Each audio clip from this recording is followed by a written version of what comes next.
네, 안녕하십니까. 김정민의 그레이트 게임입니다.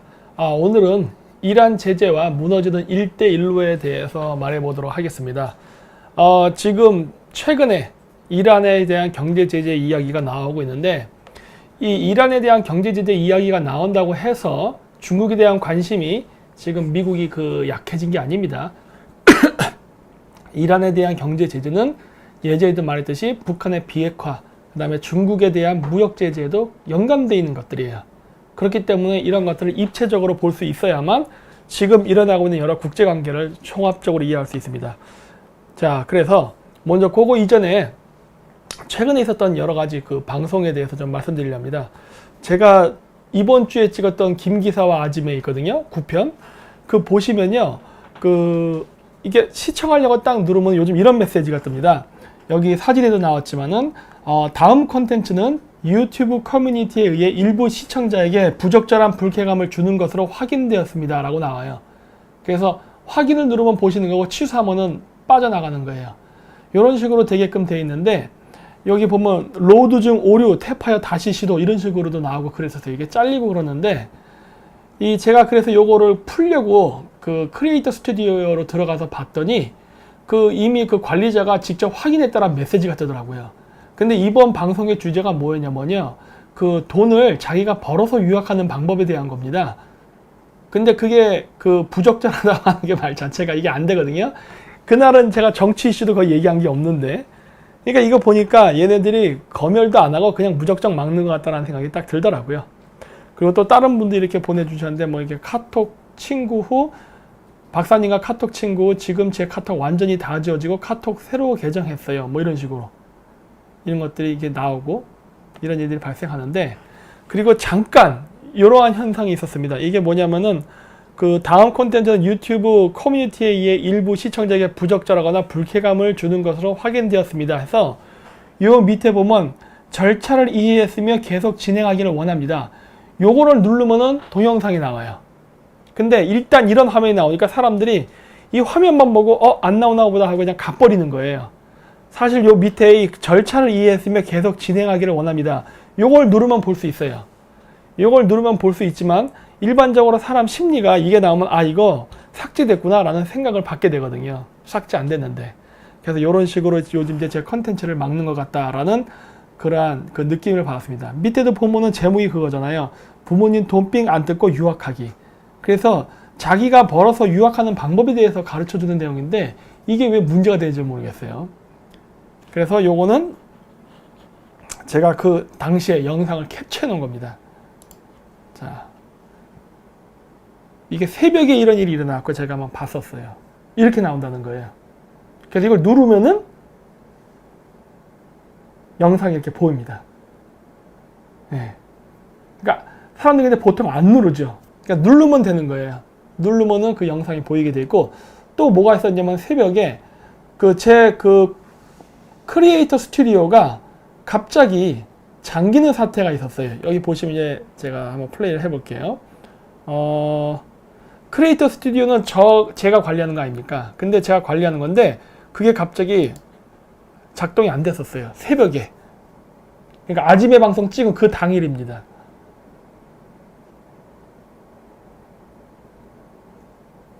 제가 이렇게 크리에이터 스튜디오를 지금 가고 있죠? 제 거. 딱 눌렀는데 어떤 일이 발생했느냐? 이렇게 나오는 거예요. 갑자기 왜 원숭이가 나와가지고 열심히 수리하고 있다 이런 식으로. 이게 한 새벽, 여기 써있구나. 새벽 1시라고 돼 있네? 한 새벽 1시쯤 일어났어요. 그러니까 김기사 아침에 방송 찍은 9편, 유학가기, 그거 했을 때 그게 컨텐츠가 부적절한 메시지가 떴던 그날 새벽이에요. 그날 새벽에 요런 식의 이런 메시지가 뜨더라고요. 그래서 처음에 저는 이거 잘못됐나 싶어가지고 다시 한번 컴퓨터를 껐다 켰다 해서 다시 해보고 했는데 그렇지 않았어요. 그런데 제 시청자분께서 알려주셨는데 이거는 그게 아니라 그쪽 서버에서 문제가 생긴 것이다 라고 얘기하더라고요. 그래서 했는데 한 3시간인가 지난 다음에 다시 정상으로 돌아오긴 했습니다. 근데 이 시기가 참 절묘하다는 거예요. 왜 하필이면 그 시기냐는 거예요. 제가 다시 이렇게 보여서 이렇게 체크해 본 건데 다시 다른 창 열어서 여전히 마찬가지 결과가 나왔었습니다. 지금은 잘 나와요. 하지만은 그때 당시 한 3시간 동안 이런 현상이 있었다라는 것을 알려드리도록 하게 됐습니다. 그래서 이게 보니까 이제 그 유튜브 검열을 한다는 얘기를 제가 들었는데 저는 이게 남의 얘기인 줄 알았는데 이게 점점 하다 보니까 이제 내 얘기가 돼가네요. 그래서 요즘 이런 식으로 그 방송들을 하나하나 검열하는 것들이 점점 심해지고 있지 않나 싶고, 이번에 했던 방송 같은 경우는 전혀 정치적인 색깔이 없었음에도 불구하고 이렇게 제재를 한 거는 얘네들이 똥볼을 찼다고 봅니다. 아니 왜 하필이면 욕할 때 했던 것들은 가만히 냅두고 이건 욕하는 게 하나도 없잖아요. 문재인 정권 비판한 것도 없는데 굳이 이렇게까지 할 필요가 있었나 하는 좀 의문점이 듭니다. 자, 그래서 이제 오늘 그 방송의 주제인 그 무너지는 1대1로에 대해서 얘기하도록 하겠습니다. 그래서 1대1로는 시진핑 주석이 사활을 걸고 하는 지금 사업인데 성과가 어떻게 나왔는지를 한번 봐야 됩니다. 우리 성적표를 봐야 돼요. 1대1로를 모르시는 분들이 있을 것 같아서 제가 이렇게 지도를 표시했는데, 여기 보시면은 1대1로는 1대, 그 다음 1로, 그래서 두 개입니다. 하나는 육상 실크로드, 하나는 바닷길이에요. 그래서 그거를 개척해서 중국이 세계 무역 해상권을 그 패권을 장악하겠다라는 의도로 지금 하고 있는 것인데, 이 1대1로가 잘 안 됩니다. 사실 제가 그 중앙아시아, 카자흐스탄, 몽골에서 공부했던 것도 바로 중국의 이러한 1대1로가 실패할 것이다 라는 것을 그 연구했던 그 주제이기도 해요. 그래서 제가 박사 졸업을 굉장히 늦게 합니다. 왜냐? 그 카자흐스탄이나 몽골에서 중국 돈 로비에 그 넘어간 교수들이 하도 많아가지고 이 제가 쓴 논문이 중국의 이해관계에 안 맞으니까 통과를 안 시켜줬어요. 그래서 이 박사 논문을 졸업하는데 제가 거의 한 7, 8년이 걸렸습니다. 개발도상국에서 7, 8년 동안 박사하겠다는 거 쉬운 일 아니에요. 참 뇌물 줘버리고 말지. 근데 어쨌든 끝까지 물고 늘어져가지고 결국은 써냈고, 그러면서 1대1로를 저는 그동안 악이 맞춰가지고 플러스 어떻게 하면 1대1로를 격파할 것까지인가까지 따로 제가 시간이 너무 많이 남아돌아서 버전 2로 따로 만들었어요. 중국의 1대1로를 파괴하는 방법. 그래가지고 제가 그 한국에 와 있는 동안에 비공개 강의로 여러 번 강의를 했었습니다. 그랬는데 그때 얘기했던 이야기들도 요즘 서서히 나오고 있죠. 그래서 보면은 이제 1대1로를 바라보는 우리나라 대통령의 시각이 중요한데, 이 보시면 지금 우리나라 문재인 대통령은요, 그 1대1로 구상을 연계 내에 속도 내달라고 해갖고 1대1로에 참여하려고 했습니다. 돈이 될 거다 이거죠. 돈이 될 거다. 예? 그리고 이 돈이 될 거라고 생각하는데 문제는 뭐냐? 보시면은 2018년 3월 19일 뉴스. 그러니까 요거 아까 건 2017년입니다. 작년 뉴스인데 불과 4개월 지난 다음에 지금 어떤 뉴스가 나오기 시작하냐? 1대1로에 참여했던 국가들이 전부 다 부채에 허덕이고 있다는 뉴스가 슬슬 나오기 시작합니다. 그래서 이렇게 저개발국가, 특히 파키스탄, 몰디브, 스리랑카, 그 다음에 몬테니그로, 이런 등등의 나라들이 지금 굉장한 어려움에 처해 있어요. 특히 8개 국가를 지금 뽑아가지고 지금 주요 관심국으로 지금 서방 국가들이 바라보고 있는데, 이게 뭐가 문제냐면요. 1대1로를 주도하는 나라는 일방적으로 중국입니다. 나머지 국가들, 여러분 생각해 보세요. 파키스탄, 스리랑카 이런 나라들이 돈이 있어요? 돈이 없다고요. 그렇기 때문에 어차피 중국 돈 갖고 하는 건데, 중국이 1대1로에 투자하려면 돈을 많이 벌어야 됩니다. 근데 지금 중국 내부 경제도 많은 문제가 생겼죠. 트럼프 대통령과 지금 무역 전쟁을 하면서 중국이 일방적으로 얻어 터지고 있는데, 지금 중국이 어떤 문제가 생겼냐면요. 여기도 나와 있지만은 통상전쟁, 즉 무역전쟁에서 지금 엄청난 타격을 받았고, 그 다음에 부채가 증가하고 있습니다. 국가 부채뿐만 아니라 개인 부채, 기업 부채가 지금 계속 급증하고 있어요. 그 다음에 주가 하락하고 위엔화 가치가 하락하면서 지금 중국은 어마어마한 지금 사중고의 경제 위기에 시달리고 있습니다. 따라서 1대1로는요, 중국이 자금 지원을 끊는 순간 바로 백지로 돌아가는 계획이에요. 그리고 그런 계획이 지금 현재 진행되고 있죠. 그래서 솔직히 중국의 1대1로가 몇 년을 견딜까 저도 상당히 의문이 갑니다. 왜냐하면 지금 돈이 없어요. 중국 자체가. 중국이 돈이 없으면 다른 나라는 스스로 이 1대1로 할 이유가 전혀 없어요. 왜? 이게 중국 쪽으로 하자는 거지 파키스탄 요청하는 거 아니거든요. 그렇게 되면은 이 중국에 대한 부채 때문에 경제가 나빠지게 되면 친중 정권 무너지고 그 반중 정권 생기면서 이 1대1로 산업은 다 무산될 가능성이 있습니다. 대표적인 게 말레이시아예요. 말레이시아에서 이번에 대통령 바뀌었죠? 그리고 나서 어떻게 했습니까? 1대1로 딱 거절하잖아요. 안 한다. 왜? 부채가 많기 때문에. 그래서 이러한 현상이 발생하게 되면요. 중국이 지금 해외에 꼬라박은, 즉 미국하고 수출을 해서 벌었던 엄청난 양의 돈들을 죄다 해외에다 꼬라박았는데 해외에다가 투자한 돈들이 회수가 안 된다면요. 그 나라는 망하는 겁니다. 제가 1조를 벌면 뭐합니까? 예를 들어 제가 1조를 벌어서 카자흐스탄에 투자했는데 그 투자한 게 날라갔다. 그럼 전 돈 없는 거예요. 지금 중국이 그렇게 지금 부도나게 생긴 거예요. 그래서 중국의 최대 현안 문제는 바로 부채입니다.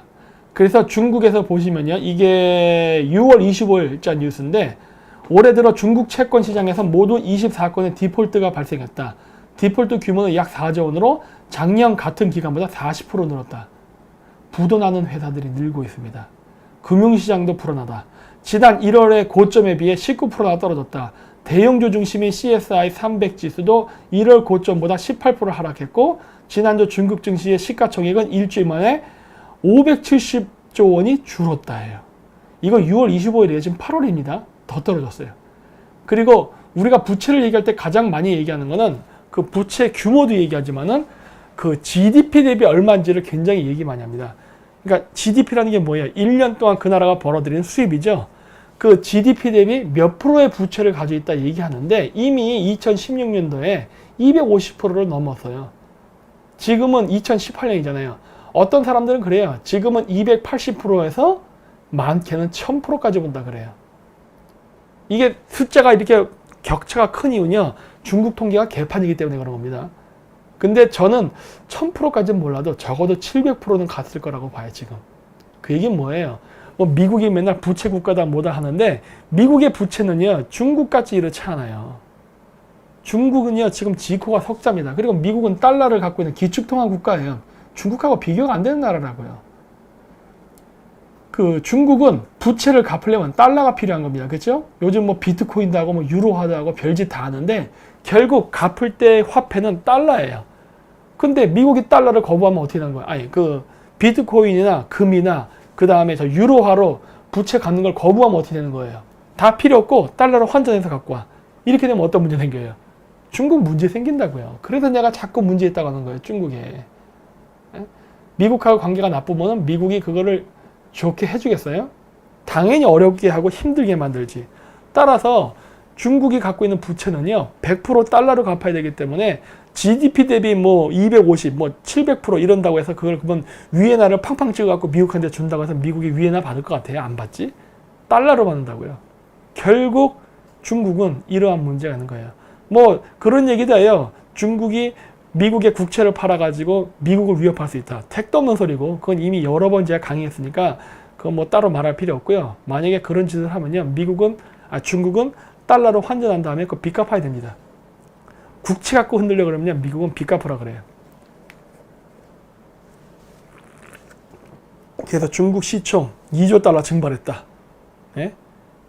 굉장히 지금 위험합니다. 그래서 시진핑의 야심작 1대1로가 빚 때문에 지금 실패할 가능성이 매우 높아졌습니다. 그래서 그 1대1로 프로젝트가 부채가 문제라는 암초를 만났다. 야, 이거 사실 제 졸업 논문 버전 2에 나오는 내용인데 중국의 1대1로를 실패하게 하는 방법 중에 하나가 바로 부채를 늘린다예요. 야, 이거 옛날 때 또 미국 교수랑 대화했던 시절이 또 새록새록 생각나네요. 에? 이거 그래가지고 중국 애들이 까불면은 빚으로 조져버리면 된다, 이런 얘기 많이 했었거든요. 그래서 이건 얘기는 통과할게요. 그랬고 보십시오. 1대1로가 지나가는 국가, 중국도 빚이 많지만은 1대1로가 지나가는 그 지역의 개발도상국 국가들도 빚이 많아요. 누구로부터 빚을 졌느냐? 중국한테 빚 졌습니다. 그건 돈이 필요하잖아요. 근데 중국도 지금 돈을 줄 만한 여유가 안 되죠? 그리고 중국은 돈 줘봐야 그거 다 빚이에요. 그래서 결국 개발도상국 국가들이 생각한 선택이 뭐냐? 중국으로부터 빚을 받는 게 아니라 IMF로부터 빚을 받으려는 거예요. 일종의 카드깡이죠. 중국한테 빌린 돈을 갚을 수 없으니까 딴 데서 빚을 빌려다가 중국에 갚으려고. 자, 그럼 생각해 보세요, 여러분들. 여러분들이 이 그레이트 게임을 하는 사람이다. 월드뱅크 또는 IMF 이 은행의 완전 만약에 위원장이다. 그럼 여러분들은 파키스탄이나 스리랑카에 돈을 빌려줄 것 같습니까? 저 같으면 안 해요. 왜? 그 돈을 빌려주게 되면 어떤 문제가 생기죠? 파키스탄이나 스리랑카 같은 나라는 그 IMF로부터 돈을 받아가지고 중국에 갚으면 돼요. 그럼 어떻게 돼요? 파키스탄은 중국으로부터의 부채로부터는 해방이 돼요. 그러면 어떻게 돼요? 그 빚을 누가 떠안는 거예요? IMF가 떠안잖아요. 그리고 중국은 또 어떻게 되죠? 지금 해외 투자에 꼬라박아서 중국도 지금 부도나기 직전인데 IMF가 파키스탄에 돈을 빌려줘 버리면 어떻게 되니까 그 돈으로 중국이 그 투자했던 돈을 회수를 받으면 중국 살아나잖아요. 이럴 때는 여러분이 IMF면 어떻게 해야 되는 거예요? 안 빌려줘야 되는 거예요. 안 빌려주면 어떻게 됩니까? 1대1로의 개발도상국 국가들과 중국이 같이 망하는 거거든. 큰 돈을 벌 수 있죠. 그래서 제가 IMF 의장이면 절대 하지 않아요. 근데 공교롭게도 또 IMF에선 돈을 안 주겠다고 했어요. 아, 얘네들 크게 먹으려고 그러네. 이번에 중국이 무너지면은 이 떡고물이 대단합니다. 어마어마한 떡고물을 받게 되는 대잔치를 벌이는데 안타깝게도 문재인 정권은 스스로 옷을 벗고 배를 가르고 순대를 꺼내 갖고 지금 곱창을 만들고 있죠. 응? 나도 중국 곁에 누울래요. 이 순장을 하고 있습니다. 스스로. 응? 옛날로 치면은 중국이라는 황제가 죽으니까 노예인 한국이 순장으로 같이 무덤에 들어가는 꼴이에요. 지금 미쳐버리죠 진짜. 그래서 이렇게 파키스탄, 스리랑카, 말레이시아, 라오스, 캄보디아 뭐 등등 많은 나라들이 지금 다 SOS를 요청해. 근데 여기서 약삭 빠르게 말레이시아 어떻게 했습니까? 안 한다고 딱 빠졌잖아요. 우리나라도 아직 지금 본격적으로 중국이랑 미국이 무역전쟁 시작한 거 아니기 때문에요. 지금이라도 빠지면 돼요. 요거를 쉽게 얘기하면 어떻게 제가 비유하면 되냐면은 2차 세계대전 때 동맹국가가 누구였습니까? 삼국동맹. 일본, 그 다음에 이탈리아, 독일 세 나라였죠. 근데 나중에 어떻게 됩니까? 이탈리아가 제일 먼저 무너지잖아요. 그러면서 무솔리니 정권 무너뜨리고 어떻게 합니까? 이탈리아가 연합국 쪽에 줄 서죠. 이런 것처럼 우리나라가 지금 해야 될 일이 뭐냐면은 지금 당장 중국의 1대1로의 똘마니로 지금 들어가 있는데 지금이라도 중간에 나와서 과거 이탈리아처럼요. 지금 정권 무너뜨리고 빨리 친미로 전향하면 돼요. 그러면은 이 어마어마한 무역보복 당하지 않습니다. 하지만 끝까지 중국 편에 줄 서 있다가 망하잖아요. 그러면은 그때는 각오를 해야 할 겁니다. 그래서 중국 보십시오. 곳곳 텅 빈 기차역, 우후죽순 너무 많이 만들어 문제. 중국이 이래요 지금. 그래서 중국이 여기 보시면 나와 있는데 허베이 베이청 그러니까 하북시의 북청역에 가면은 하루에 2대 고속철만 이동하는데 승객 수가 평균 8명이랍니다. 야, 이게 무슨 황제 고속철도예요? 황제 고속철도? 응? 그래서 지금 중국이 아무것도 못해요. 지금 중국 내부에도 1대1로 그 철도 만들어 놓고 그 고정 유지비가 장난이 아닙니다. 그래서 중국은 지금 1대1로 해외에서 지금 빠져나간 그 부채, 투자했다 회수 못했는 돈들도 있지만은 내부에서도 어마어마한 출혈이 지금 발생하고 있다고요. 이거 어떻게 하면 좋아, 중국? 아이고. 그래서 이제 문재인 정권의 헛발질. 자, 그래서 이렇게 중국이 대내적으로 온갖 부채와 투자 실패에 시달리면서 1대1로는 실패나 다름없는 일인데 문재인 정권 뭐라 그럽니까? 적극적으로 검토해라. 이런 햇소리 하고 있죠. 이렇게. 그렇죠? 이때가 언제냐면 2017년 12월 18일 임종석이가 레바논 가서 헤즈볼라 대통령이랑 밥 사먹고 싸바싸바 할 때예요. 그때 비트코인이 폭락했던 시점이죠. 그리고 또 그 시점에 또 뭘 했느냐? 문재인 대통령은 그 당시에 북경에 가가지고 혼밥 먹고 다닐 때예요. 그때 이런 얘기가 난 거예요. 하도 밥을 못 먹어서 배가 고프니까 헛소리가 나는 건지 1대1로를 연견의 속도 내달라. 이게 과연 문재인 대통령의 생각일까요? 아니면 중국의 압력일까요? 이런 햇소리를 했다고요. 그리고 이런 거는요. 바로 대북 정책과도 연결되어 있습니다. 이 소영길이 제가 항상 욕하는 의원. 이 사람 뭐 했어요? 한중러 철도 왔다 갔다 지금 하고 있죠? 북한도 왔다 갔다. 그쵸? 나진까지. 그래서 지금 뭐 하고 있어요? 그 중국의 1대1로를 하고자 하는 이유에는요. 북한 쪽으로 철도를 뚫어서 북한의 경제 개방을 지금 하려고 하는 겁니다. 지금 북한의 핵 개발 때문에 북한의 경제제재를 당하고 있는 나라에 숨통을 터주겠다는 일을 하고 있는 거예요. 즉 북한의 핵 개발을 돕는 부역 행위를 하고 있는 거라고요. 이러면 우리나라 어떻게 될까요? 굉장히 위험해질 텐데. 근데 보십시오.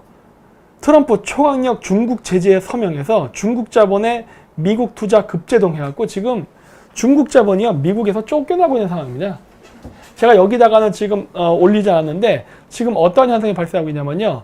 중국이 미국 내에 투자했던 부동산 있죠? 그거 다 팔고 지금 떠나고 있습니다. 골 때리죠? 중국 애들이 미국 부동산 가격이 오를 때 비싸게 사고 들어와서 국내 경제가 안 되오니까 국내 사업하는 거 말아먹으면 안 되니까 어떻게 해요? 돈이 필요하잖아. 그래서 그 돈을 확보하기 위해서 어떻게 합니까? 에이쌍 트럼프가 자꾸 중국인들 사업하는 거 방해하고 하니까 이참에 정리하고 나가자 해서 아주 싼 값에 팔고 나가고 있습니다. 야, 이거 미국 놈들 머리 좋아요. 비싸게 팔아서 싸게 팔고 있어요. 사실 지금도 우리나라가 미국하고 한편이었다면은 지금 우리나라에 와 있는 중국 자본으로 산 부동산들 우리 팔 때 비싸게 팔았잖아요. 지금 헐값에 우리가 다시 매입할 수 있는 기회가 왔는데 그 기회를 우리가 지금 못 살리고 있죠. 응? 등신 같은 놈들. 그래서 이렇게 문 대통령 남북적경의 통일경제특구 동아시아 철도 공동체 제안 이 말하고 싶은 거예요. 이 말. 응? 북한에 퍼주기 하려고 1대1로를 지원하는 겁니다. 이게 어떻게 객관적으로 이 철도 사업이 이 사업성이 있는지 그리고 실질적으로 한국이 거기에 우리가 철도를 개발함으로써 어떤 이익을 얻을 수 있는지 뭐 사업성은 있는지 이런 걸 보는 게 아니라 그냥 북한 퍼주기 하려고 하는 거예요. 1대1로 사업이 실패하건 성공하건 상관없이 오로지 북한 바라기 이 짓 하고 있는 거라고. 그런데 보시면 나오지만은 이미 국제사회는요 북한이랑 거래하는 러시아 중국 회사들을 다 제재합니다. 러시아 중국 제재하면 1대1로가 될까요? 이 생각해 봐야 될 거 아니에요. 생각. 이런 거 안 보겠다는 거죠. 이런 거. 나는 오로지 우리 민족끼리 그냥 북한만 바라보고 하겠다. 송영길이는 매날 중국, 러시아, 북한 왔다 갔다 하면서 헬렐레 하면서 이 낭만적 민족주의 이런 거에 빠져가지고 완전히 우리나라가 지금 어떻게 될지에 대해서는 전혀 생각하지 않고 그저 머릿속으로 생각하는 동화 속의 나라에 살고 있죠. 근데 보십시오. 문재인 대통령이 남북경협 구상을 밝힌 날 미국이 대북제재 칼을 딱 꺼내잖아요. 그 얘기는 뭐예요? 미국은 문재인의 정책을 반대한다 해요. 대놓고 얘기한 거예요. 대놓고. 아니지. 대놓고 얘기한 건 아니지. 간접적으로 표시한 거죠. 근데 이런 것들에 대해서 왜 이렇게 모를까? 응? 바본가? 이러한 외교적 제스처가 문재인 대통령의 남북경제협력 정책에 반대한다는 게 안 보이나? 응? 꼭 말로 해야만 알아듣니 하는 거예요. 아이 병신 같은 놈들. 이렇게 되는 이유는 둘 중에 하나입니다. 바보거나 아니면 얘들이 친북파거나 둘 중에 하나예요. 어느 쪽일 것 같아요, 여러분들 입장에서는. 응? 대다수의 바보 외교관들이 있고 눈치 보는 바보 외교관. 그 위에 주사파가 있기 때문에 이런 일이 발생하는 겁니다. 둘 다예요. 그래서 미국이 이렇게 북한의 석탄 시정장 발급한 은행들 그 제재해도 법적으로 문제없다. 이게 뭐예요? 돌려 얘기하면 너 한국 경제 제재하겠어. 이 얘기하고 있는 거예요. 그래서 일본은 어떻게 바라보고 있느냐? 일본 경제신문인데 문 대통령의 남북경제협력안은 현실적으로 불투명하다. 말이 안 된다는 얘기 하는 거예요. 저랑 똑같은 생각이에요. 앞서 설명했죠? 1대1로는 부도가 나는 사업이에요. 수익성이 없어요. 근데 거기다가 막 돈을 투자하겠다는 거예요. 그러니까 얘기하는 거예요. 실현 가능성이 없는 계획이다. 그리고 이 프로세스를 통해서 결국 문재인 정권이 노리는 건 뭡니까? 대북 퍼주기예요. 딱 하나예요. 만약에 한국이 중국의 1대1로를 시진핑이 구상하는 것처럼 투자를 했다면 시진핑이도 문재인을 이뻐하겠죠. 근데 이게 아니라 사실 문재인도 1대1로에 투자하는 그 근본적인 이유에는 중국을 경계해서 북한으로 돈을 주게 하기 때문이라는 걸 알기 때문에 중국도 한국을 왕따시키는 거예요. 미국도 한국을 왕따시키고 그리고 북한은 원하는 대로 돈이 잘 안 들어오니까 문재인을 왕따시키고 전부 주변 국가들이 한국을 왕따하고 있죠. 빚더미의 실크로드. 자, 그래서 이 얘기는 제가 비공개 강의 때도 여러 번 했던 겁니다. 그때도 파키스탄을 예로 들었는데 어머나 이렇게 어쩌면 꼭 제가 원하는 지역에서 이렇게 분쟁이 날까요? 그래서 파키스탄에서 중국 엔지니어를 태운 버스가 그 테러를 당했다는 겁니다. 물론 이때 사건에는 죽은 사람은 없어요. 이게 부상자만 좀 있었는데 이것도 왜 그러느냐? 1대1로가 지나가는 지역이에요. 그 지역에 있던 이슬람 테러리스트들이 공격을 한 겁니다. 이렇게 되면 중국의 일대일로가 제대로 갈 수 있을까요?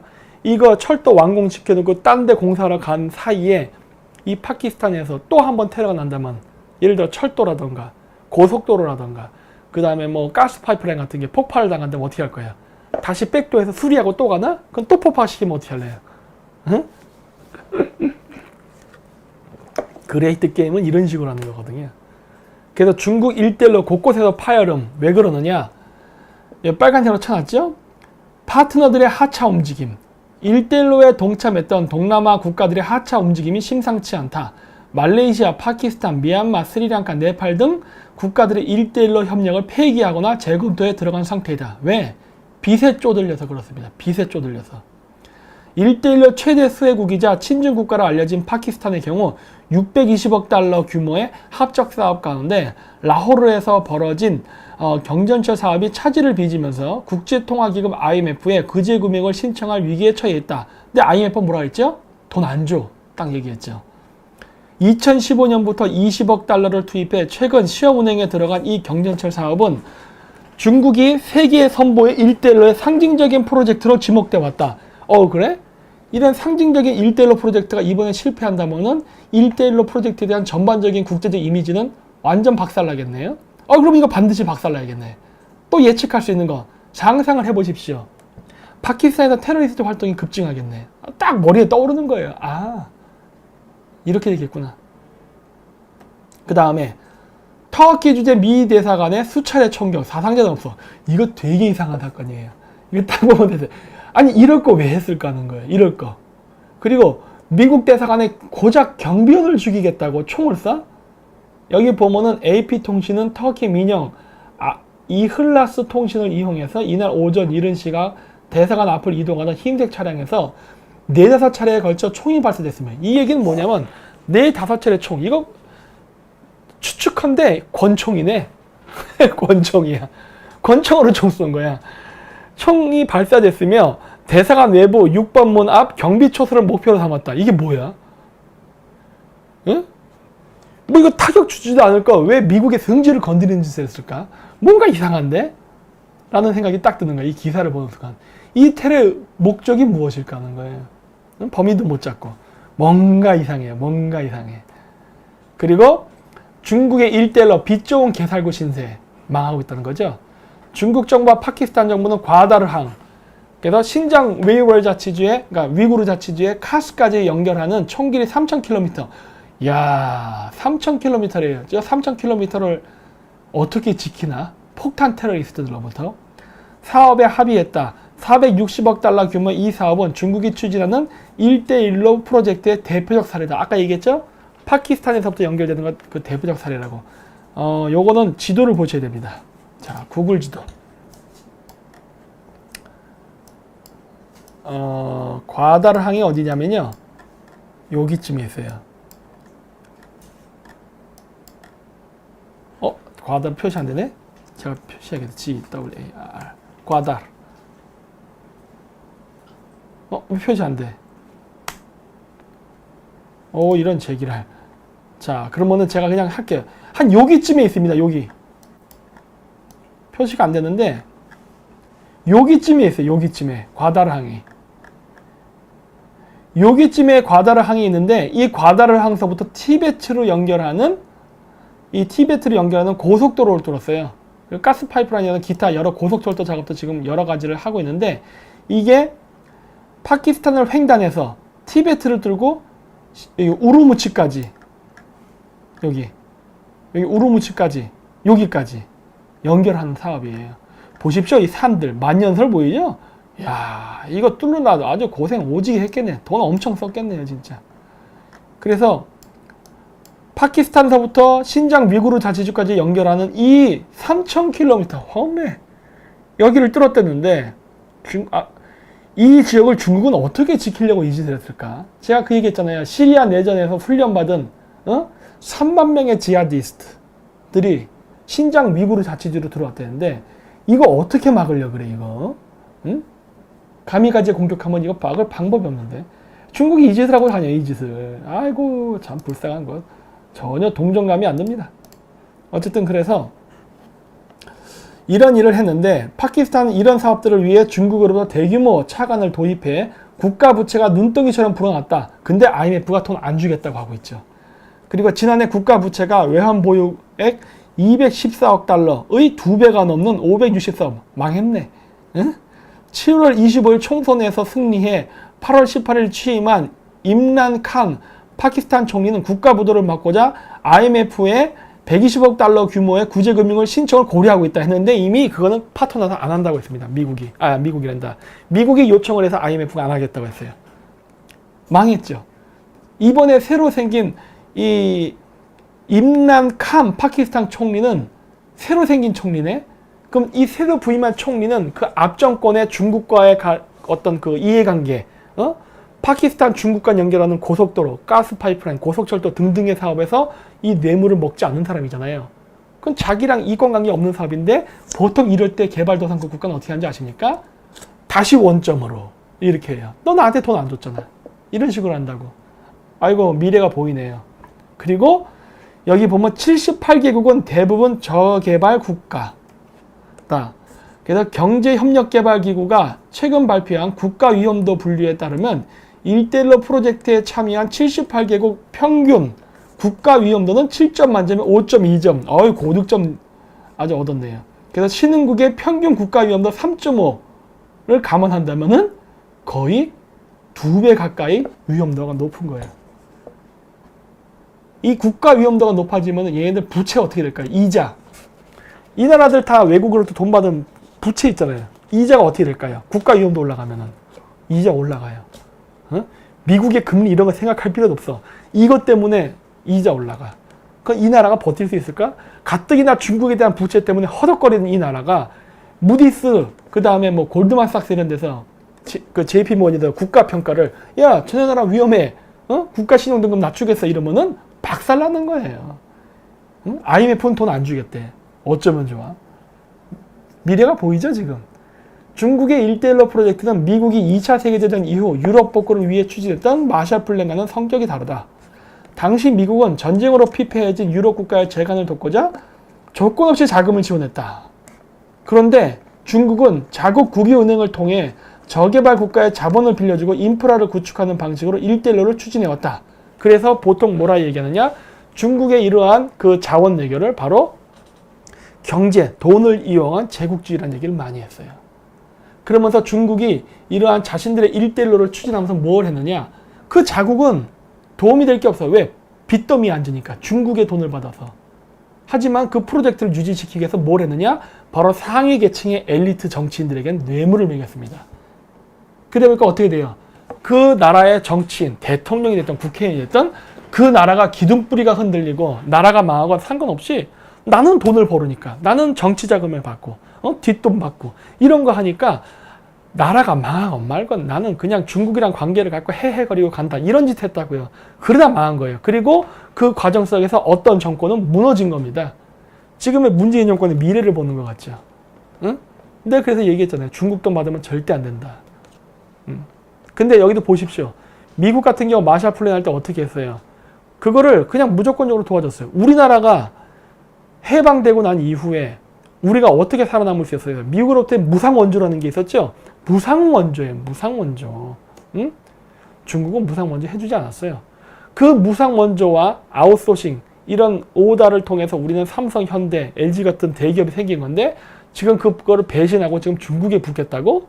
그것도 중국 정치인이 주는 뇌물을 받아먹으면서 나라를 멸망시켜가면서 자신의 권력을 잡기 위해서 이런 짓을 한다고? 이런 새끼들이 나쁜 놈이 아니면 누가 나쁜 놈입니까? 어? 항상 제가 그래서 얘기하는 거예요. 뭐 왜 좌파애들 그래요? 뭐 저 친일파에서 어쩌고 얘기해요. 그래서 내가 그래요. 야, 너 생각해봐. 어떤 새끼가 더 나쁜 놈인지. 응? 미국하고 붙어먹어서 미국으로부터 무상원조를 받아갖고 경제개발을 시킨 친일파 정치인이 나쁜 놈이에요? 아니면 지는 독립운동 출신이라고 하면서 그것도 검증이 안 됐지. 안 됐지만은 그렇게 쪼갈쪼갈거리면서 그러면서 중국에 붙어가지고 중국으로부터 돈 받아먹고 그러면서 우리나라가 중국에 잠식되고 경제 잠식되고 중국인들 몰려와서 차이나타운 세고 우리나라의 국가의 기반을 흔들리게 하면서 나는 민주주의 세력이다 하는 새끼랑 어떤 새끼가 더 나쁜 놈인지. 응? 이제 국민들은 이제 현실주의적 시각에서 이제 그걸 깨달을 때가 온 거예요. 아, 잘 됐어. 이렇게 해서 한국 경제 한번 폭망해갖고 무너지면은 아마 정신 번쩍 들 겁니다, 그냥. 그래서 이렇게 보시면은 여러 나라들이 있는데 그 지금 부채가 늘어나면서 지금 내부적인 불만이 많아요. 여기 보면은 빚더미에 올라앉은 국가가 늘어나자 일대일러 참여국은 대부분 중국의 저해를 의심하며 불만을 표출하고 있다. 아, 아름다운 말이네, 아름다운 말. 한국에서도 정권이 바뀐다면 지금 정권은 안 돼요. 왜? 지금 정권은 중국 돈을 먹었기 때문에 불가능하고 중국 돈을 받아먹지 않은, 중국하고 엮이지 않은 새로운 정권이 생기게 되면은 그때에는 바로 이거를 명분으로 해서요. 우리가 중국의 빚을 없애버리면 돼요. 제로로 만들어버리면 돼. 야, 이건 너희들의 제국주의 침략이었어. 우리 인정 못해. 하고 그냥 퉁치고 없애버리면 돼요. 단 미국하고 한편일 때. 지금 미얀마 같은 국가들 벌써 그 짓 하려고 지금 벌써 작업 들어갔네. 어? 말레이시아 이런 나라들. 딱 보니까 그래요. 아, 얘네들 중국한테 지금 빚을 제로로 해달라 하는구나. 딱 보이는 거예요. 이거에 대한 구체적인 계획도 있는데 제가 방송으로는 얘기 안 합니다. 자, 그래서 이제 1대1로에 대해서 많이 봤죠. 자, 그럼 1대1을 보는 이 상황 속에서 이란이 얼만큼 중요한지를 보자고요. 이란이라는 나라를 보면 이렇게 중국하고 의존적 관계를 갖고 있습니다. 그래서 여기 보시면은 이란은 중국에게 최근에 들어서 절대적으로 의존을 하고 있답니다. 네? 절대적으로. 핵 개발이라든가 경제라든가 기타 등등 여러 부분에서. 그래서 미국의 원유 수출 제재를 앞둔 이란, 미국 구석은 중국이래요. 엄매 큰일 났네. 어? 중국도 돈이 없어 쩔쩔매고 1대1로가 지나가는 국가, 파키스탄, 네팔, 미얀마, 말레이시아 등등 많은 국가들도 지금 부채 때문에 중국한테 야 임마 나 부채 탕감해줘 이런 얘기해서 지금 중국이 지금 엄청난 경제적 손실을 보게 됐는데 지금 그 상황에서 이란이 뭐라 그래요? 중국한테 난 너만 믿어 이러는 거예요. 그 얘기는 뭐예요? 너만 믿는다는 얘기는 뭐예요? 내 기름 좀 사줘 이런 말이에요. 큰일 났네. 응? 그래서 미국이 이란을 제재하니까 어떤 일이 발생했냐? 이란 내부에서 금사재기가 발생했습니다. 아이고, 금을 많이 모아놓겠다는 소리구나. 금 많이 모아놓고 나서 이제 나중에 망하면은 이 금이 다 미국으로 흘러갈 텐데 알아서 다 모아주네. 알아서. 터키드즘 이런 일이 발생하고 있죠. 김대중 대통령 때 금 모으기 운동이 생각나네요. 아이고, 이러니 개돼지소리를 냈지. 이러니.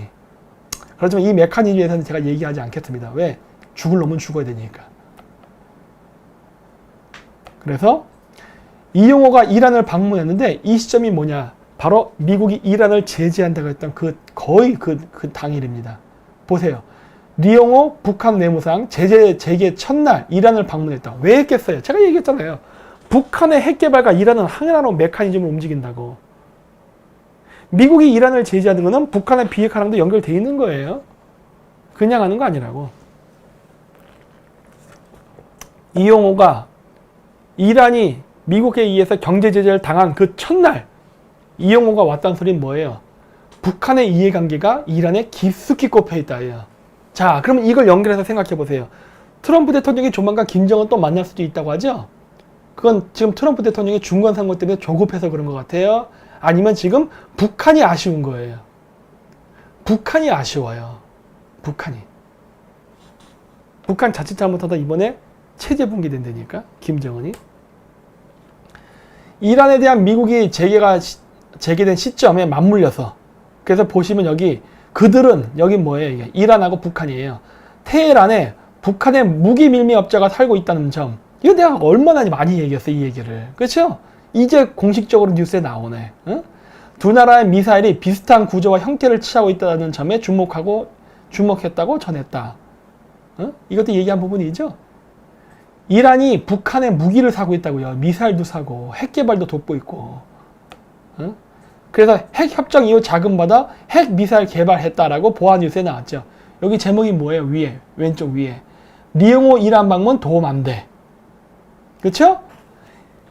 이란을 제재하는 거는 북한의 비핵화랑 연결되어 있는 겁니다. 그렇죠? 이 그림 읽을 수 있어야 돼요. 이 판을 읽을 수 있어야 돼요. 이 그레이트 게임의 판을. 북한을 제재함과 동시에 누굴 제재하는 거냐? 중국을 제재하는 겁니다. 제가 좀 이따 그건 따로 보여드릴게요. 그 슬라이드 나올 겁니다. 그래서 이렇게 이용호가 이렇게 만났는데 이 이용호는요 마이너스의 선입니다. 제가 예전 방송에서도 농담식으로 얘기했어요. 이용호가 방문하면 꼭 경제가 망합니다. 비트코인도 그때 망했죠. 또 루브라도 폭락을 해요. 이게 올라간 건 뭐예요?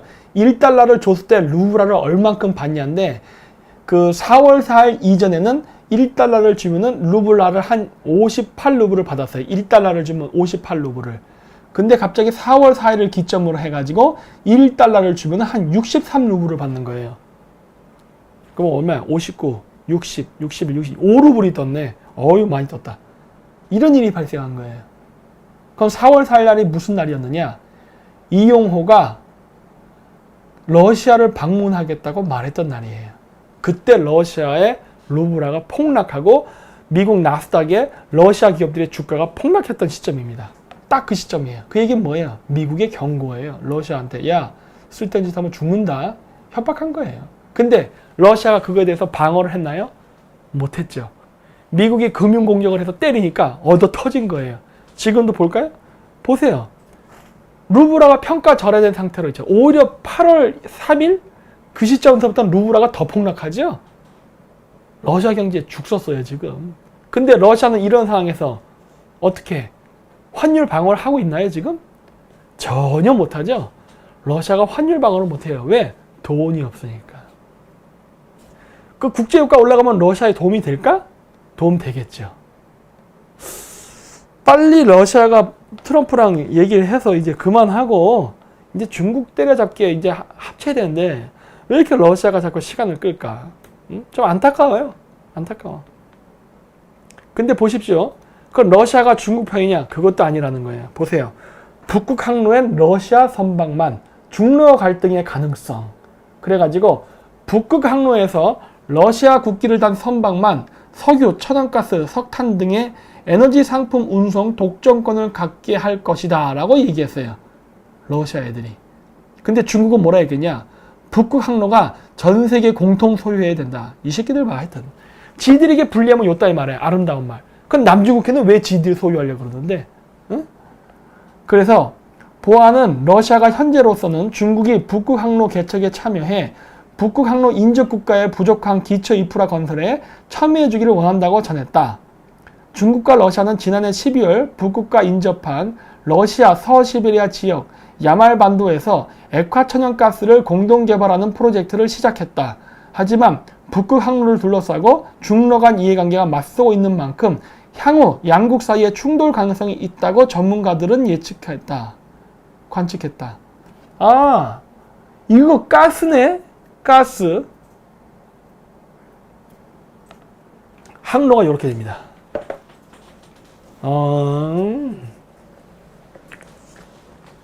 가스 얘기가 나오기 시작했어요. 그쵸?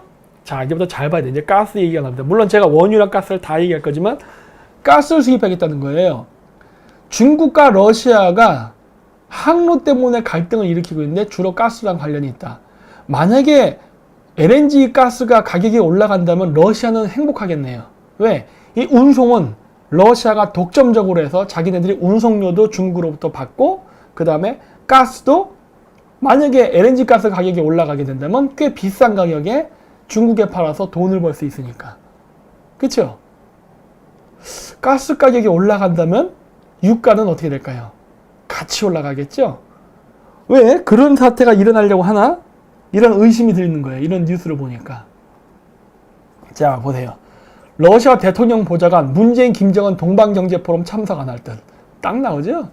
아, 러시아가 지금 미국이랑 줄다리 얘기하는구나. 딱 보이는 거예요. 러시아는 지금 미국이랑 큰 그림에서는 러시아는 중국 제재, 북한 제재에 동의하는 것처럼 보여요. 큰 그림에서는. 그러니까 미국하고 이해관계가 같은 거예요. 하지만 미국과 어느 정도의 이권 관계를 더 가져가냐 덜 가져가냐 갖고 지금 밀당하고 있다는 게 지금 보이는 거예요. 러시아가 문재인, 김정은 이 동방경제 포럼에 참석 안 한 거는 미국 보라고 하는 거예요. 미국 보라고. 봐. 나는 쟤네들 그거 하는 거에 안 해. 하지만 뭐라 그래요. 하지만 여기에다가 이제 그 누구냐 딴 사람을 보냈는데 보좌관을 보냈죠. 그래서 뭐라고 내가 숟가락은 꼽아 놓은 거예요.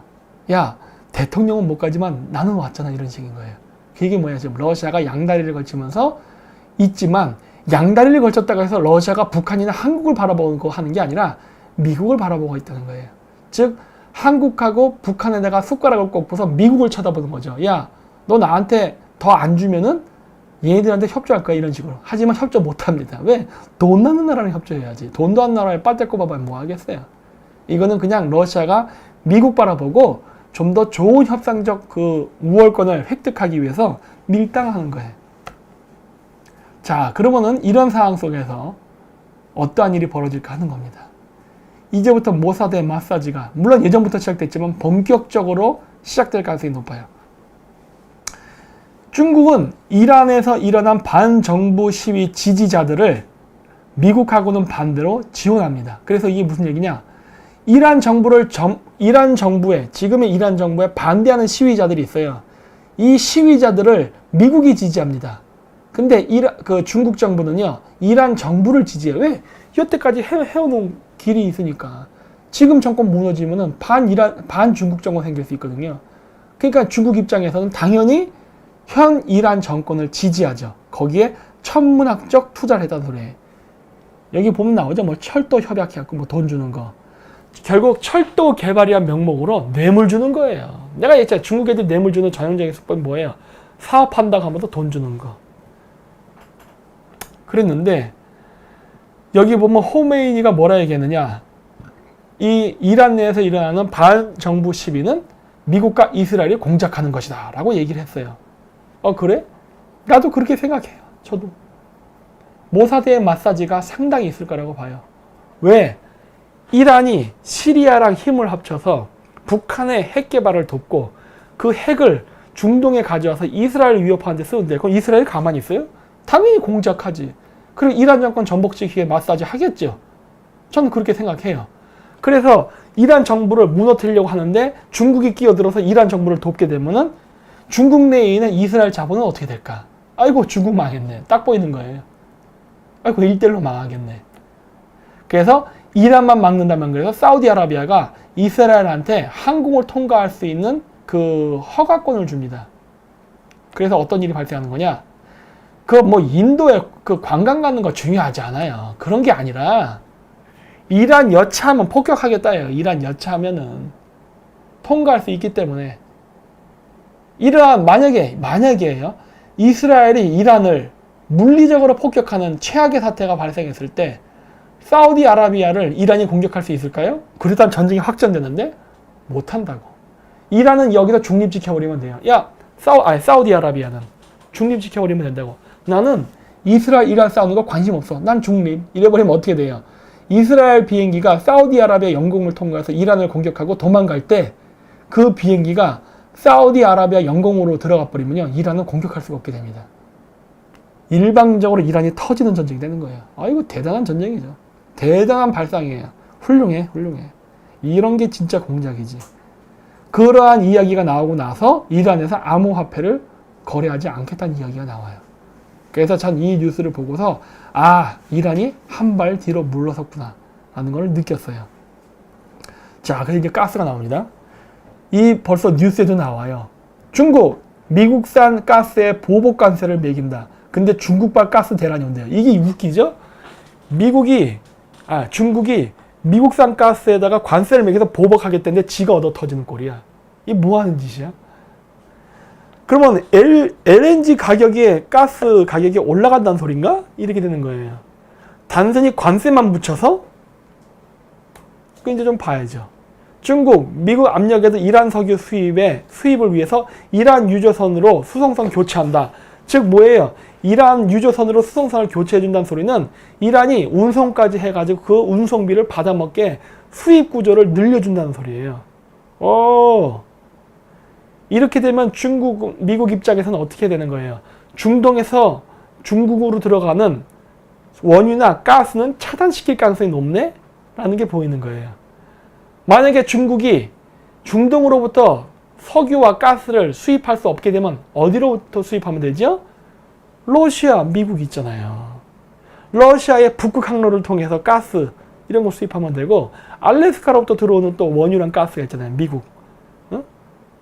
그러면 중동 지역으로부터 중동 정세 불안해져서 이란산, 그러니까 중동산 가스나 석유 가격이 올라가게 되면은 예를 들어 그거예요. 미국산 가스랑 중동산 가스가 있는데 미국산 그 원유라던가 가스에 관세를 붙여 가격을 올려버려. 미국산을. 그러면 어떻게 돼요? 중동에서 분쟁이 발생해서 중동 원유 가격이 올라가면 뭐 똑같아지네. 그래서 제가 이란 위험해질 수 있겠다. 이런 걸 지금 제가 얘기하는 거예요. 중국이 이란을 돕겠다고 유조선을 수송선을 그러니까 중국이 이란을 돕겠다고 이란의 석유의 수입을 이란 유조선으로 교체하겠대요. 어머, 이런 뉴스를 보니까 제가 예측되는 거야. 앞으로 이란 유조선 많이 바닷속에 꼬라앉겠구나 라는 게 보이는 거예요. 어떻게 보면 중국도 리스크 관리하려고 이란한테 넘긴 게 아닌가 싶은 거예요. 자기네 배 지키려고. 뭔가 이상한데? 자, 그래서 여기 보십시오. 중국의 LNG 수입 경로가 이렇다는 거예요. 말라카 해협을 통과하는 길이 대부분입니다. 이게 전통적인 미국이 만들어놓은 루트예요. 거기서 벗어난 빨간색, 파란색 루트가 있는데 이것도 정말 웃기는 게 있어요. 이거는 에너지 자급을, 그러니까 에너지 안보를 위한 길이라고 볼 수는 없어요. 이게 뭐냐면 오렌지 색깔의 선이 싱가포르 있는 말라카 해협을 통과해서 남중국해를 거쳐서 대만 해협 통과하고 뭐 이렇게 뭐 아니면 이 밑으로 해서 간다는 소리인데 이 길을 벗어나서 다른 길로 가게 되면 어떻게 될까 하는 거예요. 이거는 미국으로부터 벗어나서 에너지 안보를 위한 길이 아닙니다. 왠지 아세요? 대만하고 필리핀 사이를 통과하는 게 이게 에너지 안보가 확보되겠어요? 필리핀에 미군 기지잖아요. 어? 그리고 필리핀 바깥쪽으로 돈다? 여기 괌하고 사이판 미군 기지 있는데 이게 뭐야? 어? 결국 중국은 바닷길을 이용해서는요 절대 그 안보가 확보가 안 됩니다. 안보가 확보 안 되는데 이렇게 여기 보시면 파란색이 눈에 띄게 확장됐죠? 왜 그래요? 남중국해 문제를 피해가려고 하는 거예요. 남중국해 문제를. 응? 즉 중국이 남중국해 뭐 해군기지 짓고 뭐 인공위성 세멘트 해가지고 만들었음에도 불구하고 그게 오히려 국제 분쟁으로 돼가지고 여기 미군들 잔뜩 깔릴까봐 무서워서 회피하는 건데 회피를 해봐야 부처님 손바닥이에요. 결국 사이판, 괌, 미군기지 쪽을 지나야만 가능한 거예요. 그러니 중국은 안 됩니다. 그리고 보십시오. 남중국해를 통과하는 LNG 수출과 수입 국가들의 그래프를 보면은 카타르가 제일 높다는 걸 볼 수 있어요. 카타르 주목해야 됩니다. 제가 카타르 일부러 그래서 파이 뽑아놓은 거예요. 남중국해를 통과하는 LNG 수출 국가 중에 카타르가 압도적으로 높다는 게 보여요. 그리고 수입하는 국가 중에 지금 중국이 전체적으로는 3위지만은 점점 파이가 커지고 있습니다. 일본은 괜찮아요. 왜? 미국하고 우방국이니까. 한국도 원래는 괜찮았었는데 지금 중국 편 드니까 한국도 앞으로 남중국해를 통과하는 LNG 수출입이 문제가 있을 수 있어요. 보세요. 2018년 4월 19일 카타르랑 터키 중앙은행이 스와프 제도를 했답니다. 어머, 왜 그랬어?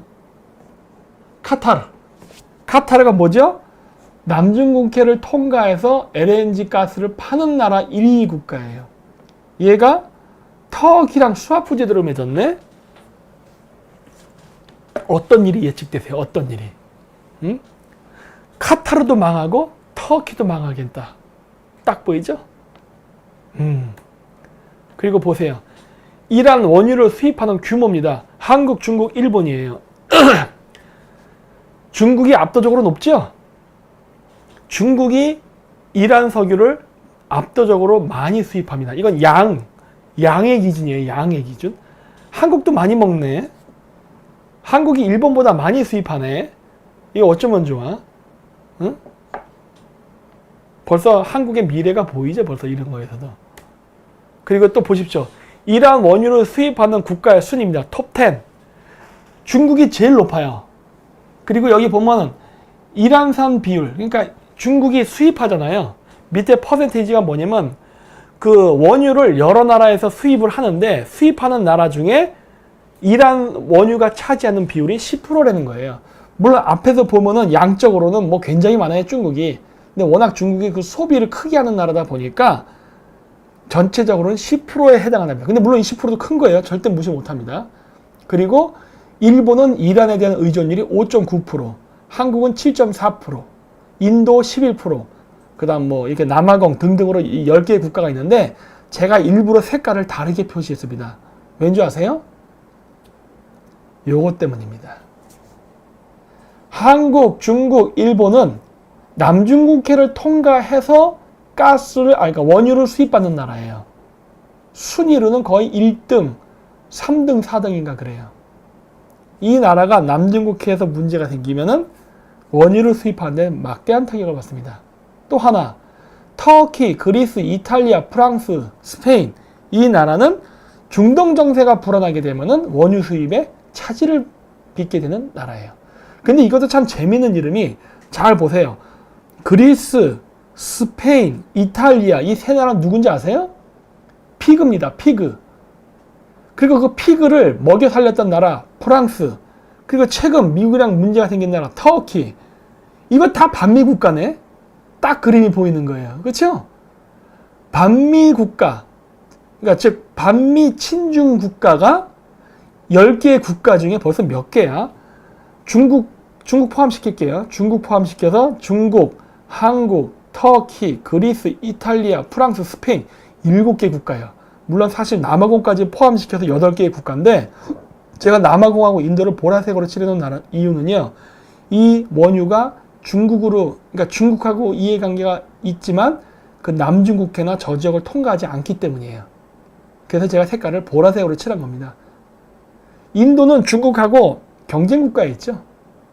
근데 어쨌든 이 루트를 통과하지 않으니까 제가 이렇게 좀 따로 분류를 해놨는데 여기서 보면 벌써 뭐예요?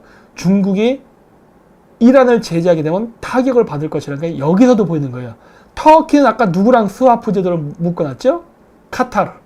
카타르가 남중국해를 통해서 그 LNG를 수출하는 1등 국가죠. 그게 중국으로 가거든요. 그러니까 이런 것들을 보면은 이란 원유를 수출하는 걸 제재하게 되면 이거 다 중국이 죽는 거구나 라는 게 보이는 거예요. 지금 저기 보이는 피그 국가 스페인, 그리스, 이탈리아 이 나라가 중국으로부터 차관을 받은 나라거든요. 막대한 금액을. 그랬기 때문에 이 나라도 이란의 원유 제재를 당하게 되면 보세요. 그리스 34.7%래요. 터키 30.6%. 그다음 아까 제가 남아공도 친중국가라고 그랬죠? 25%예요. 야, 이 나라 큰일 나겠다. 이런 게 보이는 거예요, 지금. 그렇죠? 이탈리아도 비율이 높아요. 그렇죠? 그러니까 이런 나라들이 무너지게 되면 결국 중국이 망하는 거예요. 왜? 중국이 이 피그 국가한테 돈을 투자해 줬는데 이란 원유 제재가 발생하게 되면은 이 나라의 피그 국가에서는 LNG랑 유가 올라갈 가능성이 높거든요. 그래서 경제 더 나빠지면 어떻게 돼요? 중국은 이자도 못 받는 사태가 발생하게 되겠죠.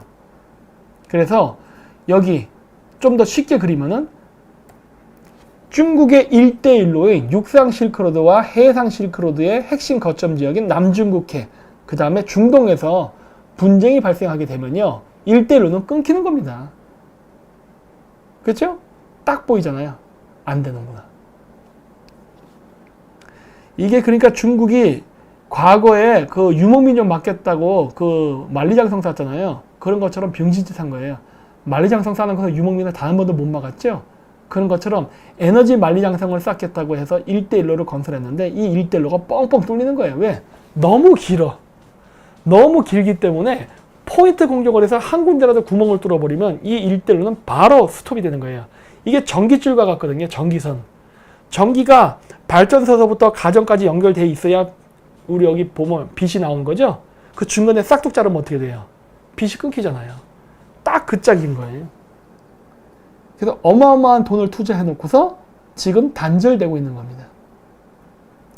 그리고 제가 전쟁에 대한 확률도 어느 정도 감안을 하고 있는 이유가 있어요. 자, 보세요. 앞쪽으로 가서 10개 국가 중에 이란 원유를 수입하는 그 톱 10 국가 중에 프랑스가 10입니다. 전체적으로 의존하는 비율도 낮아요. 그러니까 이란산 석유를 의존한 비율이 낮아요. 그리고 10등이에요. 그렇게 큰 국가는 아닌데 이 국가가 갑자기 이란에 있는 자신의 원유 지분을 중국에다 팔았어요. 그래서 이거 보고 야, 이 새끼들 분양권 사기하는구나 라는 게 보이는 거예요. 프랑스가 분위기 딱 보고 국제 정세 속에서 이란이 뭐 혁명이 발생하던, 쿠데타가 발생하던, 내전이 발생하던, 아니면 뭐 기타 등등 어떤 물리적인 분쟁의 소지가 감지가 되니까 중국한테 팔고 튀는 거예요. 그래서 프랑스가 나가는 걸 보고 야, 이거 전쟁 날 확률이 정말 높아지고 있구나라는 걸 지금 느끼는 거예요. 그래서 이러한 상황 속에서 지금 중앙아시아는 어떻게 대응하고 있느냐 보십시오. 주 카자흐스탄 미군 기지를 건설을 한다고 하는 부분 때문에 러시아가 자꾸 뭐라고 얘기하니까 주러 카자흐스탄 대사관에서 러시아 언론에 항의한 거예요. 왜 그랬느냐? 카자흐스탄이 러시아와 중국 사이에다가 미군 군수창고 기지, 공식적으로는 늘 건설하고 있거든요. 그래서 이거 가지고 러시아가 계속 떠들었어요. 카자흐스탄이 지금 우리를 배신하고 자꾸 뭘 한다 이런 식으로. 그래서 여기 보시면 여기 키릴 알파벳으로 써 이제 쿠룩 하고 악타오라고 돼 있어요. 그래서 이게 써 있는데 쿠룩이라는 도시와 악타오 도시가 다 카스피 연안의 그 도시입니다. 이 지역에다 지금 미군 기지를 건설하는 건데 이거에 대해서 러시아가 민감하게 반응한 거예요. 근데 이거는 카자흐스탄으로서는 포석이 있는 겁니다. 왜? 카자흐스탄 북부 지역은요, 러시아 인구가 많아요. 근데 우크라이나 사태를 봤거든. 우크라이나 사태를 보니까 이 러시아랑 같지 않은 외교 정책을 말할 때 러시아가 그 우크라이나에 있는 러시아인들을 이용해서 폭동을 일으키고 반정부 세력으로 이용을 해가지고 우크라이나를 정부로 쪼개갖고 완전 약화시켜버렸거든요. 카자흐스탄 대통령이 그걸 보고 경계심을 가진 거예요. 야, 이것이 우리가 앞으로 에너지 정책하는 데 있어서 러시아랑 반하는 정책하게 되면 푸틴은 반드시 우리에게도 똑같은 일을 하겠구나 라는 위기의식 때문에 어떠한 일을 한 거냐, 러시아 인구가 많은 북부 지역에다가 바로 미군 기지를 건설해갖고 러시아의 개입을 막은 겁니다. 근데 여기 보시면은 그 러시아 인구 지도를 보여드릴게요. 카자흐스탄에서 이 큰 나라, 이 카자흐스탄이 어디 있는지 모를 수 있으니까 제가 이렇게 넓게 보여줄게요. 자, 러시아, 중국, 몽골이 있죠? 이 중간에 이 큰 나라가 카자흐스탄입니다. 세계에서 9번째로 큰 나라예요. 자, 확대를 할게요. 이 카자흐스탄에서 러시아 인구가 많은 지역은요, 이 북부 지역입니다. 북부 지역. 이 북부 지역이에요. 뭐 파블로다로도 있고 뭐 이래요. 이 지역인데 아스타나라는 수도가 여기에 있죠. 이거 왜 여기다 지었냐면요, 옛날 카자흐스탄의 수도는 어디였냐면 알마티입니다. 여기 알마티 보이시죠? 여기였어요. 이 알마티였는데 수도를 카자흐스탄이 알마티에서 아스타나로 옮겼습니다. 옮긴 이유가 뭐였는지 아십니까? 러시아가 자꾸 북부 땅을 달라고 해서 그랬던 거예요. 근데 원래 역사적으로요, 이 지역은요 카자흐스탄 땅이에요. 이걸 러시아인들이 점령한 거거든요. 근데 행정구역상 소비에트 시절에 러시아 연방 땅이었으니까 내놓으라예요. 그래서 카자흐스탄이 이 땅을 내놓지 않기 위해서 수도를 북쪽으로 옮긴 겁니다. 명분은 뭐였냐? 옛날 수도인 알마티가 중국에 너무 가까워서 우리가 중국화되는 게 두려워서 러시아가 우리의 친구니까 우리가 좀 더 러시아랑 친하게 지내기 위해서 수도를 북쪽으로 옮긴다라는 명분으로 해서 수도를 북쪽에 옮긴 거예요. 러시아 인구가 많은 지역에다가 수도를 건설한 겁니다. 그리고 카자흐인들은 왕창 집어넣어버린 거예요. 그래서 이 땅을 러시아가 가져가지 못하게. 근데 원래 그러니까 카자흐스탄이 제정 러시아에 의해서 식민지가 되기 이전에 카자흐스탄의 수도가 어디였냐면요, 여기 보시죠? 옴스크야 오블레스트. 여기 가면은 이 주도가 옴스크입니다. 옴스크. 여기가 카자흐스탄의 수도였어요. 원래는. 그러니까 15세기에 그 제정 러시아에 의해서 카자흐스탄이 함락되기 전까지만 해도 카자흐스탄의 수도는 옴스크. 자, 넓게 볼게요. 여기에 카자흐스탄 국경 바깥에 있습니다. 여기에요, 여기. 여기가 카자흐인의 수도였다고. 여기를 중심으로 해서 이 시베리아 지역에서 광범위하게 카자흐인들이 활동했는데 이 지역을 지금 러시아인들이 점령했잖아요. 점령해서 지금 러시아 땅으로 편입시키고, 그리고 나서 이 북부 지역의 이 행정구역도 러시아 땅으로 집어넣었던 거예요. 그리고 이 밑쪽으로 해서 카자흐스탄이라고 했던 거예요. 그랬던 거를 나중에 관리하기 힘들다고 이거를 카자흐스탄 쪽으로 집어넣었던 거죠. 그리고 나서 91년도에 소련이 붕괴됐더니 야, 이거 원래 우리 땅이니까 내놔, 이런 거예요. 근데 카자흐스탄 입장에서 어때요? 야이씨 북쪽도 우리 땅이야 이런 거예요. 그런데 이 북쪽 땅을 지금 내놓으라고 하면은 러시아가 강력하니까 그렇게까지 할 수 없잖아요. 그래서 어떻게 한 거야? 있는 거라도 지키려고 수도를, 즉 아스타나를 러시아 거주 지역에다 옮긴 거예요. 그럼 왜 이 북쪽 지역에 카자흐인들이 없느냐? 러시아인들이 다 죽였기 때문입니다. 그래서 제가 늘 얘기해요. 이 좌파 새끼들은 맨날 미국 애들이 아메리카 인디아 학살했다는 걸 맨날 강조하면서 미국의 제국주의를 얘기하는데 왜 러시아의 제국주의 얘기 안 해? 응? 왜? 공산주의의 총본산이라서 그런 건가? 이 고려인들도 강제이주 당할 때 학살당했거든요. 그런 거에 대해서 전혀 이야기하지 않아요. 맨날 위안부 얘기하고 이런 거 얘기하면서 정작 소련군들이 학살했던 우리 고려인들에 대해서는 이야기하지 않습니다. 이게 바로 이중성이에요.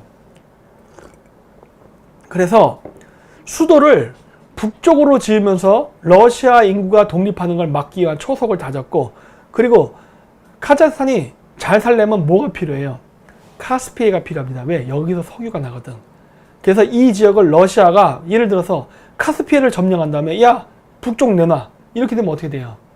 먹고 살아야 되니까 카스피해를 그럼 다시 돌려받고 북쪽 지역을 러시아가 가져갈 가능성이 있다고요. 그래서 이 나라 대통령이 깔은 포석이 뭐예요? 악타우. 안 보이네? AKTAU 악타우. 자, 여기 악타워 보이시죠? 여기를 선점한 거예요. 그리고 코록이라는 지역이 어디냐면은 여기쯤에 있습니다. 여기쯤에 있어요. 이 두 군데다가 미군 기지를 설치한 거예요. 그러므로 인해서 이 카스피해를 만약에 러시아군이 점령하려는 사태가 발생한다. 그러면 보호받을 수 있기 위해서. 만약에 그런 일이 발생한다면요. 만약에. 그래서 거기다가 밑창 깐 거예요. 그게 바로 카자흐스탄이 미국, 중국, 러시아가 지금 이 패권 경쟁하는 그 과정 속에서 만들어 놓은 안전한 포석입니다. 그래서 이렇게 러시아에 있는 카자흐스탄 대사관의 대사가 러시아 언론에 항의한 거예요. 야, 입 닥쳐. 이런 식으로 한 거예요. 왜? 믿는 구석이 있는 거예요. 그게 누구예요? 미군이에요. 우리나라에서 그렇게 철수시키려는 미군. 미군 빠지면 우리가 중국한테 큰 소리 칠 수 있습니까? 물론 미군이 있어도 지금 우리나라 정권은 큰 소리 못 치죠. 예? 그래서 나제르바예프 뭐라 했습니까? 러시아에 대한 신뢰 상실, 카자흐스탄 미국 쪽으로 방향선에 딱 줄잡는 거예요. 그리고 아시죠? 내가 늘 얘기하지만 이 나라 대통령 범투르크주의자라는 거. 범투르크주의 운동을 하는 사람입니다. 그래서 소비에트 연방으로부터 독립한 국가들이 다시 러시아의 경제적 의존이라든가 친러시아화되는 것을 방지하기 위해서 범투르크주의 연방을 지금 구성하고 있거든요. 제가 거기에 한국도 들어가야 된다고 지금 얘기하는 거고, 그러한 것들이 지금 벌어지고 있어요. 지금 현재 일어나고 있는 중앙아시아의 범투르크주의 운동 속에는 친미라는 코드가 숨어 있습니다. 그걸 알아야 돼요.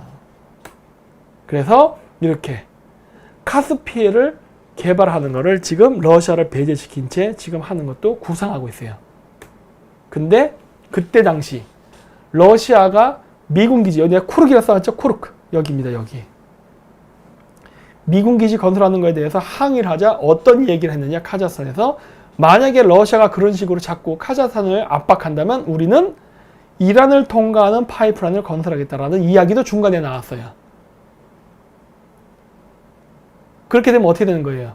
카자흐스탄이 현재 러시아를 통과하는 파이프라인과 중국으로 수출하는 파이프라인을 해서 그러니까 수입원을 의존하고 있는데, 이게 다른 제3 루트를 통해서 유럽으로 가는 그 루트가 개발됨으로써 러시아, 중국의 의존도를 낮추겠다는 거거든요. 이게 지금 카자흐스탄의 에너지 정책이에요. 그리고 이 파이프라인이 투르크메니스탄도 통과함으로써 범투르크주의 운동의 열성적인 국가 아제르바이잔, 투르크메니스탄, 카자흐스탄이 힘을 합치겠다는 겁니다. 물론 터키도 여기에 들어있지만 지금 터키에 좀 문제가 많아. 이상한 짓을 좀 해서. 그러다 보니까 범투르크주의 운동의 원래 그 주도적 역할을 했던 터키가 밀려나고 그 빈자리를 그 이슬람적 성향을 강조하지 않은 카자흐스탄이 가져가고 미국과 함께 함으로써 어떻게 보면은 이 지역적으로는 범투르크주의 운동의 패권을 카자흐스탄이 장악함과 동시에 바로 새로운 에너지 루트를 미국과 함께, 이스라엘과 함께 개척할 가능성이 있다는 겁니다. 자, 보세요. 이란을 통과하는 파이프라인을 건설하려면 이 이란 지역이 친미 국가여야 됩니다. 근데 이란이 지금 친미입니까? 반미입니까? 반미 국가죠? 그럼 여러분들 예측할 수 있는 시나리오가 뭐예요? 이란에 어쩌면 친미 국가가 들어설 수 있다예요. 어떻게? 이번 이란 경제 제재를 통해서. 그리고 이란 경제 제재를 통해서 만약에 친미 국가가 생긴다면 그 친미 국가는 당연히 반중 국가가 되겠죠. 그렇죠? 그리고 또 뭐가 됩니까? 북한은 엄청난 타격을 받겠죠. 왜? 친미 이란 국가가 시리아의 핵 개발을 돕겠습니까? 안 돕거든요. 중간에 가로막아 버리면 북한 시리아의 핵 개발 커넥션은 끊기는 겁니다. 그래서 미국이 적극적으로 이번 이란에 개입할 것이라는 게 예측되는 거예요. 물론 그 과정 속에서 이란이 수출했던 분량의 가스와 원유가 봉쇄되니까, 즉 공급하는 국가 하나가 딱 봉쇄되면 어떻게 될까요? 국제 유가랑 가스 가격은 올라갈 가능성이 생기는 거죠. 지금 올라가면 러시아는 좋죠. 그리고 중국은 어차피 북해를 통해서 러시아 가스를 수입해야 되죠. 그렇다면 미국하고 러시아는 이번에 싸우는 척하면서 중국 조질 수 있는 기회가 한 번 더 오는 거죠. 트럼프랑 푸틴은 이 부분에 대해서 아마 분명히 어떤 협상을 할 겁니다. 그리고 여기 하얗게 해놨는데 바쿠랑 쿠룩, 이거 잘못 그렸다. 쿠룩이 아닌데 요 그림이 위가 아니라 밑으로 그려져야 됩니다. 여기 밑에 투르크메니스탄, 여기 위가 투르크메니스탄이에요. 투르크메니스탄으로 지금 파이프라인을 건설하려고 합니다. 물론 저기 카자흐스탄으로도 연결하는 계획이 있어요. 이 두 계획이 이번에 실현될 가능성이 높아요. 그러면 당장 이란이 정권이 그러니까 친미 정권이 안 생긴다 하더라도 중앙아시아의 석유와 가스는 카스피해를 횡단해서 바쿠서부터 해서 BTC 파이프라인이라 그래서 바쿠, 트빌리시, 세이한으로 연결돼 갖고 유럽으로 연결되는 파이프라인이 있기 때문에 그렇게 되면은 당장 이란 정권이 전복되지 않는다 하더라도 중국, 러시아의 의존으로부터 벗어난 제3의 루트가 열리게 됩니다. 이거를 지금 건설하려고 지금 CIS 5개국이 힘을 합치고 있어요. 그리고 보세요. 터키 리라화가 위기를 맞게 되면은 독일 경제가 타격을 받는다. 근데 독일의 메르켈 총리 친러파죠? 이름으로써 어떻게 되는 거예요? 카타르, 그 다음에 터키가 스와프 제도를 맺었는데 터키가 경제 위기를 당함으로써 친중 국가인 카타르, 이란이 스와프 제도 때문에 타격을 받고, 더 나아가서 바로 독일이 터키의 경제 원조를 많이 해줬거든요. 터키의 금융위기가 오게 되면은 독일은 터키에 빌려준 투자된 자금이 회수가 안 되면서 경제적 손실을 받습니다. 그러므로 인해서 독일도 꼼짝 말아가 되는 거예요. 그래서 이러한 그림을 보면서 이 이란이 정말 중요한 적이구나, 이게 보이는 거예요. 그래서 이란은 어떤 일이 나도 날 겁니다. 경제 붕괴가 되든 혁명이라든 쿠데타이라든 뭐가 되든 뭔 일이 일어나긴 날 거예요. 미국이 이란을 직접적으로 친다, 이것까지는 전 몰라요. 하지만 어떤 그 모사드와 함께 어떤 내부적인 공작을 통해서 이란의 정변이 일어날 확률은 지금 매일매일 높아지고 있어요. 그리고 이러한 이란의 정세 불안은 결국 중국과 북한의 막대한 경제적, 그 다음에 정치적 타격을 주게 되는 겁니다. 그리고 이 그림을 잘 보시면 아시겠지만은 보실 수 있는 게 이란, 여기 파란색으로 쳐놓은 게 뭐냐면 카자흐스탄에서 얘기했던 파이프라인이에요. 보이시죠? 이렇게? 근데 저기 보시면요, 이 북쪽 카스피해를 감싸고 있는 지역이요, 여기가 이란인이 사는 지역이 아닙니다. 이란이 사는 지역이. 보세요. 또 이란의 수도인 테헤란도요, 아제르바이잔 사람들이 많이 사는 지역이에요. 이란인들이 사는 지역이 아니라고. 그래서 이런 걸 보면서 알 수 있는 게 무엇이냐, 바로 이번에 이란에서 어떤 문제가 생겨가지고 새로운 친미 정권이 들어서지 않는다면 어쩌면 부분적으로라도 과거 아프가니스탄의 북부 동맹, 이라크의 북부 지역, 쿠르드족 자치 지역처럼 어떤 독립 운동이 일어나면서 이 지역이 독립할 가능성이 생기지 않을까라는 것을 추측해 볼 수가 있어요. 그리고 그러한 움직임이 일어나지 않을까라는 것도 예측할 수 있고, 그래서 만약에 카스피해 지역을 해서 만약에 투르크계 민족들이 독립하는 현상이 발생한다. 그러면은 바로 이렇게 파이프라인이 뚫릴 가능성이 매우 높습니다. 이렇게 되면 중앙아시아 CIS 국가들은 침로를 더 이상 하지 않아도 되는 상황이 발생해요. 왜? 러시아 쪽으로 가는 파이프라인 때려치우고 그거를 이란을 통해서 유럽으로 수출하면 되거든요.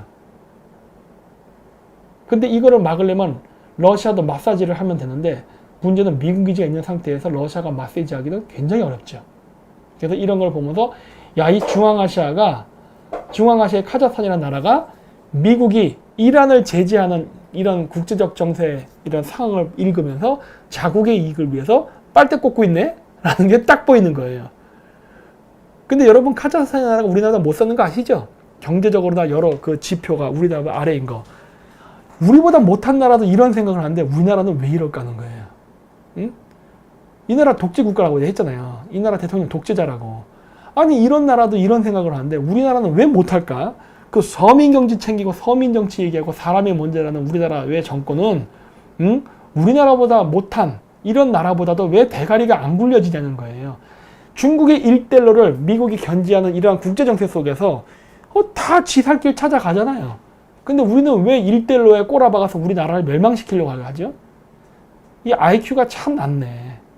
그래서 결론으로 제가 말씀드리고 싶은 건요. 지금 우리나라는요. 일대일로에서 손 빼야 됩니다. 손 빼야 되고 이미 담궜잖아요. 그래서 여기서 나올 수 있는 출구 전략은 과거 2차 세계대전 때 이탈리아가 삼국동맹에서 무솔리니 정권 쓰러뜨리고 그 이탈리아 사람들이 스스로 했죠. 스스로 무솔리니 정권을 무너뜨린 다음에 생긴 새로운 정권이 연합국에 참전하거든요. 그러면서 독일을 공격하는데 협조합니다. 그런 것처럼 지금 문재인 정권은 절대 반중 안 해요. 그렇기 때문에 우리가 스스로 이 정권을 바꾼 다음에 그리고 나서 우리도 이 대열에 참여하면은 우리도 전승국 대열에 드는 거예요. 그렇게 해서 우리가 지금 1대1로 친중으로부터 출구 전략을 마련해야 됩니다. 그 몫은 우리가 하는 거예요. 그럼 미국이 해주는 게 아닙니다. 우리가 스스로 우리 국민들이 빨리 눈치를 채서 지금 좌파들 중에도 개뿔도 모르고 촛불 들고서 그 박근혜 탄핵하고 문재인 정권 세웠던 애들 있죠? 지금 하나둘 깨닫기 시작하잖아요. 이런 사람들도 빨리 자각을 해갖고 지금 이 안에 들어와서 우리가 어떻게 큰 실수를 저질렀고 다시 이거를 만회할 수 있는가를 생각해야 됩니다. 방법은 있어요. 왜? 무엇이냐? 우리 스스로 정권을 바꾸면 되는 거예요. 탄핵이 한 번이 어렵지 두 번이 어렵습니까? 일단 한 번 하고 나면 두 번 쉬워요. 또 하면 돼. 그래서 제가 이집트 정권의 사례를 많이 참조하라고 했던 거예요. 됩니다. 그래서 그런 식으로 해서 우리가 스스로 바꾼 다음에 미국하고 함께 이렇게 참여한다면 우리는 이번 이란 제재, 중국 1대1로 실패, 그 다음 동남아시아 국가들 지금 부도나서 줄도선하죠?